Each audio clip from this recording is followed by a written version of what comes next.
Welcome to Sasha Day Games Tales of Doom.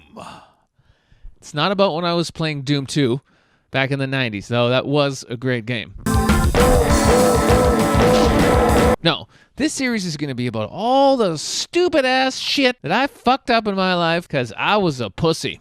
I was too scared, too nervous, worried about what people thought too much, scared of people's judgments. Just the stories of absolute, utter humiliation that normally you would never share with anybody. I know what you're thinking. Sasha, why would you do that? Some of us think you're pretty cool, and you're going to make yourself look like a dick. That's true. And the reason I'm going to share the stories is we all have them, and it's part of our humanity. I think mainly it's the fact that if I could go from being the biggest pussy of all time, which, by the way, you're all going to realize I was the biggest pussy of all time. I'm actually kind of proud of it. So if you can see that I went from being absolutely the biggest bitch ever to where I'm at now, not a bitch at all, probably you can do it too. And a lot of guys who make excuses. Oh, Sasha, yeah, you're special. You're so funny. You're so handsome. We can't do the things you can do. Bullshit. Because when I tell my stories of me being a bitch to dudes, they usually go silent and go, yeah, no, that's worse than me. That's really bad. You see what I'm saying? So if I'm here now, and I was a bigger bitch than you can do it too. So that's one thing. So if I can inspire people with stories of humiliation, I'm okay with it. But another point is, it takes a certain level of like maturity and depth just to be able to look at your shit and be like, yeah, you know what? This is where I was at, and this is where I'm at now. And it's one of those things people tend to do. It's like, you know, they cover up their past. They kind of go, no, don't look at that. You know, that's before. Just forget it ever happened. It's like, no, don't cover up your past. Everything you've been through, everything you've learned, all the mistakes you've made, they've all led to the person that you are today, right? It's part of your journey of awakening. It's a beautiful thing because we're all on that journey. Some of us more consciously than others, but we're all on it, right? Just as an example, back around 2015, where I kind of, I really went on the spiritual path and waking up more. And, I didn't want my life just to be about picking up chicks. I was just about picking up chicks at that point. And I was like, no, I don't want to do that. And maybe I should just, unlist those videos on YouTube of me running around just flirting with women. And then I was like, no, because that's where I was at the time. It's part of my journey. Why should I cover it up? I'm the man I am today because of all that stuff that happened in the past. So I'm not going to take anything down, and that's how it is. And we should have the same attitude with our past. Don't be erasing or going over it, but admit the fact that you did some stupid shit or you made a mistake. Or good, because if you're talking to a human being and you're like, oh yeah, I used to be pretty arrogant back then, or I used to be really I used to have this really bad habit, or I used to be addicted to whatever, to weed, or I was addicted to food, or whatever it is. The fact that you're able to talk about where you were and how you're at a different place shows that you're working on yourself and you're mature enough to accept your own imperfections. And that's a really powerful thing. And that's a sign to somebody going, oh, okay, this guy actually has awareness, which is very attractive, and is working on themselves. So it's really important. So anyway, that's why I think this is important. With that, welcome to Sasha's Tales of Doom. I got so many of these stories, it's kind of painful. I don't even know which one to pick. I don't know if I should start with one that's really bad, where you guys are just completely blow your reality, or just start with something where you're like, that's pretty bad. Okay, one comes up immediately. That's just bad. This you guys. This makes me cringe. So let's start there. So one time I was on a night bus in London, going home. And just comes on this girl oh my God, this is on the top deck. Girl comes on. She is like ridiculously beautiful. Just like, wow. I'm like, damn. And she sits like just one behind me, but over here on the left. And I'm on the bus and I'm just like, you all know the moment I'm talking about when you're just like, you got to talk to this girl. You got to talk to this girl. Just got to talk to this. Just say anything. Just say anything. Say anything. It's just so hot. And I was just not doing it. And finally, I don't know how I pulled this off, by the way. I don't know how I pulled this off, but this is one of the times I actually, at this part of the story, I pulled it off. I did say something. I turned around and I just said, hey. And I don't even know what I was going to say next. I might have been just going to be like, hey, did you have a good night? Like, I don't know what I was going to come out of my mouth. But she actually just said, hey. And she paused and she looked at me and she was like, Alex, the comedian?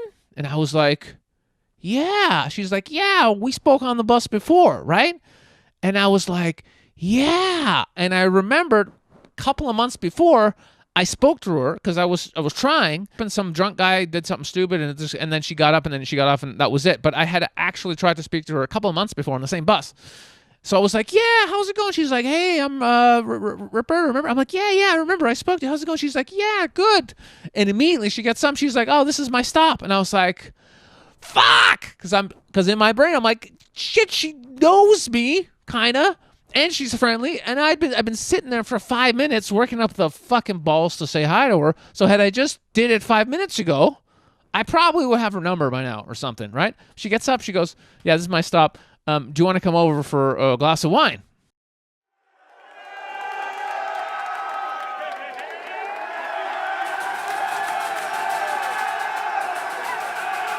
Now, y'all know I don't drink.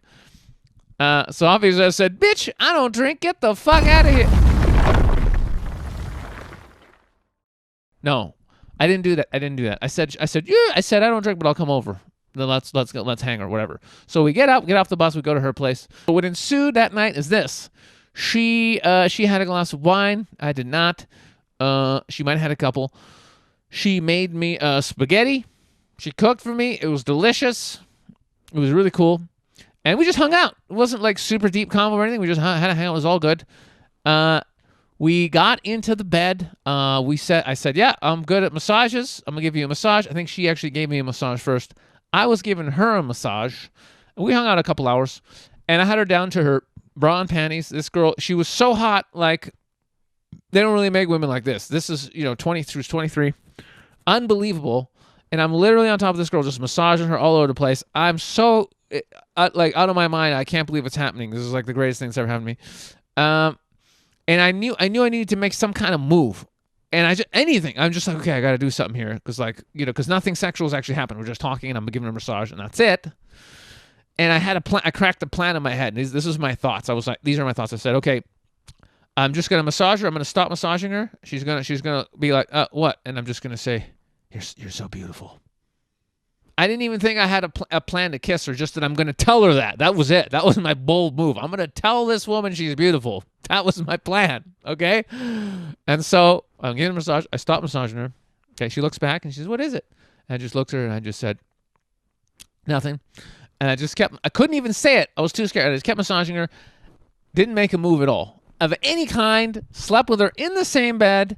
Nothing happened the rest of the night. And then the next morning, I was like, yeah, this was really fun. Here's my card, my comedy card. Give me a call sometime. We'll hang out again. She's like, yeah, sure. Do you think she reached out? Didn't reach out. Never saw her again. I was in bed with her. She was like an angel. I was in bed with her. How many of you have been in the bed with a really gorgeous woman and you couldn't do it? You couldn't do anything because you were afraid that maybe what? And she's going to say no. She's going to be like, hey, no, I'm not. I know I'm in my bra and panties in the bed with you, but I'm not really interested. I just thought, you know what I'm saying? It's crazy for me to hesitate in that moment I was such a bitch. There's no excuse. There's nothing I can say. I was absolutely a bitch. I was terrified of making a move just in case of judgment, rejection, whatever. But it was worse because she was so beautiful. That's the thing. If she's this beautiful and she rejects me, oh my God, my life is over. So that's it. So that was I couldn't have wanted anything more than to sleep with that particular beautiful woman at that time. And I didn't, and I never will. So leave your freaking tears below. Let me know any other types of humiliation you'd like me to talk about or any other questions. Thanks for being here. I love you.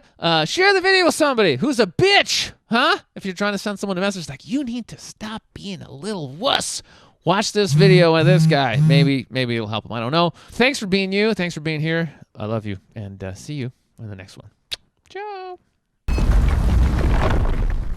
For over 10 years now, I've been a dating coach for men, helping men go out there and meet amazing women. Some of them get girlfriends. Some of them get married and have babies. It's all happening. But the main tool I've been teaching for all these years is social freedom, the ability to go out there and speak to whoever you want to, whenever you want to, without fear. So if you'd like to actually get out there and start making sweet love to lots of people, why not grab a free copy of my Social Freedom Secret? It's freaking free, and it will help you build an amazing sex life. The link is below.